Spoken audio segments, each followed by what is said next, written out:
Hello friends, welcome back to my channel Vikas tech for you. दोस्तों आज मैं बात करूंगा जो हमारा सीरीज़ नंबर 3 है, जो कि यूपीपीसीएल TG2 और DRDO टेक्नीशियन के लिए। दोस्तों ये मुख्य रूप से ये हम सीरीज़ करवा रहे हैं, तो जो कि आपके आने वाले जो TG2 का एग्ज़ाम है यूपीपीसीएल के लिए ये बहुत ही हेल्पफुल होगा दोस्तों, और साथ ही DRDO टेक्नीशियन के लिए भी बहुत ही महत्वपूर्ण क्वेश्चनों का सीरीज़ है।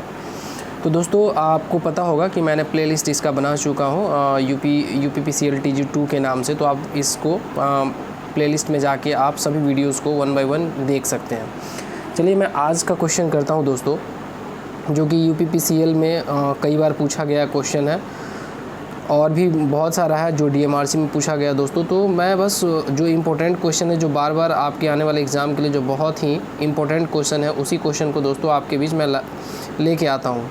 तो चलिए आज का मेरा पहला प्रश्न है दोस्तों कि mass of an atom is assume to be, यानी किसी भी अणु का भार जो है किसके बराबर माना जाता है। तो जो हमारा दोस्तों जो एटम का जो मास होता है, यानी जो द्रव्यमान होता है परमाणु का, वो हमारा mass of neutron plus mass of proton. यानी दोस्तों आपको पता होगा न्यूक्लियस में हमारा नाभिक में क्या होता है, न्यूक्लियस में ये हमारा P+N यानी प्रोटॉन प्लस न्यूट्रॉन की संख्या इसमें रहती है नाभिक में। और ये आपसे पूछा क्या है कि मास ऑफ एटम यानी द्रव्यमान जो होता है दोस्तों परमाणु का, वो हमारा प्रोटॉन और न्यूट्रॉन की भार के बराबर होता है, यानी mass of neutron and proton. तो दोस्तों इसका राइट आंसर क्या हो जाएगा, बी ऑप्शन हो जाएगा। चलिए दोस्तों अगला मैं बात करता हूँ। अगला क्वेश्चन है मेरा कि charging an uncharged body cannot be done by the mains, यानी कह रहा है कि दोस्तों कि किसी अनावेशित पिंडों को निम्नलिखित में से किस माध्यम से आवेशित नहीं किया जा सकता है। तो ये कह रहा है कि अनावेशित पिंडों को यानी अनचार्ज बॉडी को दोस्तों किस मेथड से जो है, किस माध्यम से आप उसको चार्ज नहीं कर सकते हैं, यानी can not be done by the means, यानी आप उसको नहीं कर सकते हैं चार्ज, किस मेथड से। तो दोस्तों आपको पता होगा कि किसी अनावेशित पिंड को जो है, अगर हम सबसे पहले तो कंडक्शन के थ्रू तो कर सकते हैं, इंडक्शन के थ्रू भी कर सकते हैं, फ्रिक्शन के थ्रू भी, लेकिन ये हमारा पूछ रहा है कि अनावेशित पिंड यानी जो हमारा अनचार्ज बॉडी है उसको हम किसके द्वारा हम आवेशित नहीं कर सकते हैं। तो दोस्तों ये हमारा है रोटेशन ऑफ इट्स एक्सिस, यानी अपने अक्ष पर घूर्णन करके इसके द्वारा हम अनावेशित पिंडों को हम क्या कर सकते हैं दोस्तों, आवेशित नहीं कर सकते हैं। तो इसका राइट आंसर दोस्तों डी हो जाएगा। उसके बाद चलिए दोस्तों अगला क्वेश्चन मैं करता हूँ कि the potential difference across A parallel combination series. जो हमारा पोटेंशियल डिफरेंस जो होता है दोस्तों, जो पैरेलल कॉम्बिनेशन ऑफ रेजिस्टेंस, यानी जो पैरेलल रेजिस्टेंस में हमारा जो है पोटेंशियल डिफरेंस क्या होता है। तो दोस्तों आपको पता होगा कि सीरीज़ में हमारा कभी भी सीरीज़ में क्या होता है, करंट समान होता है। सीरीज़ में हमारा करंट क्या होता है, करंट समान होता है। किसी भी परिपथ में सीरीज़ में करंट हमारा इक्वल होता है। करंट क्या है, इक्वल, यानी बराबर होता है। क्या होगा दोस्तों, करंट हमारा बराबर होगा। और अगर आपसे पूछे, जैसे दोस्तों यहाँ पूछा गया है कि प्रतिरोधों के समानांतर में जोड़ा जाए तो विभवांतर होता है, यानी वोल्टेज उसमें क्या रहता है। तो दोस्तों आपको पता होगा कि पैरेलल में जो है हमारा है, पैरेलल में हमारा दोस्तों क्या होता है, वोल्टेज समान होता है, लेकिन करंट जो है दोस्तों वो समान नहीं होता है। ध्यान रखिएगा दोस्तों कि हमारा पैरेलल में क्या होता है कि वोल्टेज समान होता है, और सीरीज़ में हमारा क्या होता है, उसमें हमारा करंट समान होता है। ध्यान रखिएगा, इसमें दो तरह से क्वेश्चन पूछ सकता है कि जब कभी भी अगर किसी रेजिस्टेंस को सीरीज़ में जोड़ा जाता है, तो दोस्तों जब सीरीज़ में आप अगर जोड़ेंगे तो उसमें करंट का मान जो होगा बराबर होगा और वोल्टेज क्या होगा, अलग अलग होगा। और जबकि अगर हम किसी भी परिपथ में अगर बहुत सारे रेजिस्टेंस को पैरेलल में कनेक्ट करते हैं दोस्तों, तो जब पैरेलल में आप कनेक्ट करेंगे तो उसका रेजिस्टेंस जो होगा दोस्तों पैरेलल में हमारा वोल्टेज का मान समान होता है। तो इसीलिए इसका क्या होगा, समान, क्योंकि आपसे पूछा क्या है कि प्रतिरोध के समानांतर क्रम, पैरेलल में सिरों पर विभवांतर क्या होगा। तो जो हमारा विभवांतर दोस्तों वोल्टेज को ही बोलते हैं, तो इसमें क्या होता है, पैरेलल में समान होता है। तो इसका राइट आंसर दोस्तों ए हो जाएगा। चलिए दोस्तों अगला मैं बात करता हूँ। कह रहा है कि यदि किसी आवेशित दो वस्तुओं को एक तार से जोड़ा जाए, यानी देखिए कोई भी कह रहा है कि दो आवेशित विद्युत आवेशित दो वस्तुओं को एक तार से अगर जोड़ा जाता है तो बोल रहा है दोस्तों कि विद्युत धारा प्रवाहित नहीं होगा यदि अगर दो मानिए कि चार्ज हमारा जो है वस्तु है और एक तार से अगर उसको हम कनेक्ट करते हैं तो कह रहा है कि विद्युत धारा प्रवाहित नहीं होगी। कब? ऑप्शन ए है कि दोनों की धारिता यानी कैपेसिटर्स जो है हमारा दोस्तों जो कैपेसिटेंस होता है, कैपेसिटेंस बोलते हैं उसको, कैपेसिटेंस समान हो तब। उसके बाद बोला कि दोनों का तापमान समान यानी टेम्परेचर क्या हो, टेम्परेचर बराबर हो तब। तीसरा है हमारा दोनों के आवेश की मात्रा समान हो यानी चार्ज जो हमारा है दोस्तों कि अगर दोनों पे इक्वल होगा तब। या डी ऑप्शन हमारा कि दोनों का विभव समान हो यानी वोल्टेज समान होगा दोनों का, दोनों वस्तु का अगर बॉडी जो हमारा वोल्टेज है समान होगा तब। तो आपको पता होगा दोस्तों जो हमारा कभी भी जो हमारा जो इलेक्ट्रिक करंट फ्लो हमारा क्या होता है कि हायर पोटेंशियल टू लोअर होता है यानी हायर टू लोअर होता है। तो हायर टू लोअर होगा दोस्तों, तो कभी भी आपको ये ध्यान रखना है कि अगर हायर टू लोअर तो दोनों का क्या होगा कि उसका वोल्टेज डिफरेंस रहेगा तभी तो हायर टू लोअर उसमें फ्लो होगी। तो यही आपसे पूछा कि विद्युत धारा प्रवाहित नहीं होगी किस कंडीशन में? तो जब दोनों का विभव समान हो यानी जब दोनों का वोल्टेज क्या हो, वोल्टेज जब बराबर होगा दोस्तों, जब वोल्टेज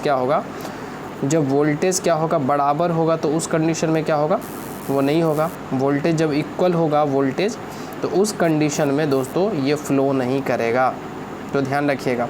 तो इसीलिए इसका राइट आंसर क्या हो जाएगा दोस्तों, डी इसका राइट आंसर हो जाएगा। जब दोनों का विभव समान हो, पोटेंशियल समान हो तो उस कंडीशन में विद्युत धारा प्रवाहित नहीं होगा। ओके दोस्तों, अगर मेरे चैनल पर फर्स्ट टाइम विजिट कर रहे हैं तो प्लीज़ लाइक शेयर और सब्सक्राइब कर दीजिएगा। और जो भी दोस्त अगर UPPCL TG2 का तैयारी या DRDO टेक्नीशियन के लिए कर रहे हैं तो उनको भी शेयर कर दीजिए ग्रुप में, ताकि उनको भी इस वीडियो का लाभ मिल सके, उनको भी इस चीज़ का फ़ायदा मिल सके और सिलेक्शन पक्का हो सके और इनके आने वाले एग्ज़ाम में दोस्तों बहुत ही हेल्पफुल साबित होगा। चलिए अगला क्वेश्चन मैं दोस्तों करता हूँ। अगला क्वेश्चन है दोस्तों कि a close and complete path for the flow of electric current is known as. दोस्तों हमारा ये क्वेश्चन कह रहा है कि एक closed and complete path flow of electric current is known as यानी विद्युत धारा के प्रवाह के लिए तैयार किया गया बंद एवं पूर्ण मार्ग। यानी दोस्तों अगर किसी भी क्लोज सर्किट को मानिए हमारे क्या है क्लोज सर्किट की बात कर रहा है कि विद्युत धारा प्रवाहित के लिए क्या है एक complete path for the electric current है। तो एक क्लोज यानी हम कोई भी सर्किट को अगर क्लोज बनाते हैं तो उसको हम लोग बोल रहा है कि इस पूर्ण मार्ग को क्या कहते हैं। तो इस पूर्ण मार्ग को दिया हुआ है सप्लाई, क्लोज, ओपन, सर्किट। तो दोस्तों जब आप कभी भी ये हमारा क्या होता है एक सर्किट का निर्माण होता है, जब कभी भी आप एक कुछ भी जो इलेक्ट्रिक करंट के लिए आप कोई भी यहाँ पे पाथ बनाते हैं तो इसको हम लोग क्लोज लूप कहते हैं। तो यही हमारा है कि क्लोज सर्किट कहेंगे, परिपथ कहेंगे दोस्तों। यानी माने कि कोई भी हम यहाँ पे बल्ब कनेक्ट कर दिए, लैंप कनेक्ट कर दिए, कोई फ़ैन कनेक्ट कर दिए, कुछ भी चीज़ अगर हम जो भी चीज़ अगर हम किसी भी सर्किट से अगर माने कुछ भी अगर कनेक्ट करते तो ये हमारा परिपथ जो है ना वो सर्किट कहलाता है यानी परिपथ। चलिए दोस्तों अगला मैं क्वेश्चन करता हूँ। ये हमारा है कि when a current I flow through a resistor R. यानी दोस्तों कह रहा है कि हमारा करंट आई है और जो through a resistor R for the time T and the electrical energy spend is given. यानी कह रहा है कि जब धारा का मान जब धारा आई हो और समय टी हो तो इसके प्रतिरोधक आर से गुजरती है, यानी करंट जो आर से गुजरती है। तो कह रहा है कि प्रयुक्त विद्युत ऊर्जा निम्नलिखित द्वारा निर्धारित की जाती है। तो दोस्तों इसका विद्युत ऊर्जा जो निर्धारित किया जाता है ये हमारा I2RT के द्वारा हम निर्धारित करते हैं। इसलिए दोस्तों इसका राइट आंसर क्या हो जाएगा, बी ऑप्शन हो जाएगा। दोस्तों ये क्वेश्चन बहुत ही इंपॉर्टेंट है और बार बार ये क्वेश्चन आता ही है कि विद्युत धारा जो प्रवाहित होगा तो इसको हम किस चीज़ के द्वारा निर्धारित करते हैं। तो I2RT यानी करंट का मान, करंट को I बोलते हैं और समय को T के लिए प्रतिरोधक R से गुजरती है, R रेजिस्टेंस से गुजरती है। तो ये हमारा विद्युत ऊर्जा किसके द्वारा निर्धारित की जाती है, तो I2RT के द्वारा जो है हमारा विद्युत ऊर्जा निर्धारित दोस्तों कर सकते हैं। तो इसलिए इसका राइट ऑप्शन जो हो जाएगा दोस्तों बी ऑप्शन सही हो जाएगा। चलिए दोस्तों अगला मैं क्वेश्चन करता हूँ। कह रहा है कि कूलम्स लॉ ये देखिए दोस्तों, चौथा हमारा क्या है कि Coulomb's law for the force between the electric charge closely resembles with, यानी विद्युत आवेशों के बीच बल के लिए कूलम्स के नियम निम्नलिखित में लगभग मिलता जुलता है। यानी दोस्तों विद्युत आवेश के बीच जो है हमारा कूलम्स का नियम किससे जो है उसका मिलता जुलता है। पहला हमारा कि न्यूटन्स लॉ ऑफ मोशन, यानी न्यूटन का गति नियम। दूसरा है law of conservation of energy. और तीसरा हमारा है गॉस थ्योरम। और चौथा हमारा क्या, न्यूटन्स लॉ ऑफ ग्रेविटेशन। तो दोस्तों याद रखिएगा, जो हमारा कूलम्स लॉ है वैसे भी आपको पता होगा, एक फॉर्मूला भी है C=Q1Q2/R² भी होता है दोस्तों कूलम्स लॉ में एक। तो और ये हमारा याद रखिएगा कि ये आपसे पूछा क्या है कि जो कूलम्स लॉ जो हमारा किससे मिलता जुलता है, तो ये हमारा न्यूटन्स लॉ ऑफ ग्रेविटेशन, यानी इससे मिलता जुलता है, यानी इसका राइट आंसर डी हो जाएगा। ठीक है दोस्तों, उसके बाद चलिए दोस्तों मैं अगला क्वेश्चन करता हूँ। अगला क्वेश्चन हमारा, the relation between the current I, voltage V and the resistance R is given by. दोस्तों ओम्स का नियम आप पढ़े होंगे कि ओम का नियम बोल रहा है कि करंट अगर I हो और वोल्टेज V है हमारा दोस्तों, वोल्टेज V है ब्रैकेट में और रेजिस्टेंस R है, तो ये हमारा क्या होगा, तो इसके बीच संबंध क्या है। आपको भी पता है कि धारा को I बोलते हैं, वोल्टेज को V, और रेजिस्टेंस यानी प्रतिरोध को R बोलते हैं। तो इनके बीच संबंध जो है दोस्तों ओम्स लॉ के अकॉर्डिंग क्या होता है। पहला हमारा दिया V=IR, V=I/R और V=R/I। लेकिन दोस्तों आपको पता होगा कि V ओम का नियम क्या कहता है, V=IR, यानी V डायरेक्टली प्रोपोर्शनल है हमारा करंट और रेजिस्टेंस के। ठीक है ना, तो याद रखिएगा इसका राइट आंसर क्या हो जाएगा, V=IR, यानी ऑप्शन ए इसका सही आंसर हो जाएगा दोस्तों। तो V=IR क्या हमारा, इसके बीच करंट, वोल्टेज और रेजिस्टेंस के बीच ये हमारा। अगर दोस्तों आपको पता होगा कि अगर आपसे पूछा जाए, जैसे मैं एक बात बताता हूँ, क्वेश्चन अगर आपसे पूछे कि यदि किसी सर्किट से करंट का मान मानिए यहाँ पे 4 एम्पियर फ्लो हो रहा है, करंट का मान मानिए यहाँ पे 4 एम्पियर मानिए कि करंट है, और वोल्टेज का मान मानिए हमारा कितना है, 2 है, और आपसे पूछे कि हमारा रेजिस्टेंस का मान क्या होगा। तो दोस्तों आपको पता है कि R अगर हम निकालेंगे तो R=V/I हो जाएगा। तो V/I यानी V का मान अगर सपोज मानिए कि आपका मैंने क्या बताया, 2 हमारा वोल्ट होगा, और करंट का मान मानिए मैंने क्या बताया, 4।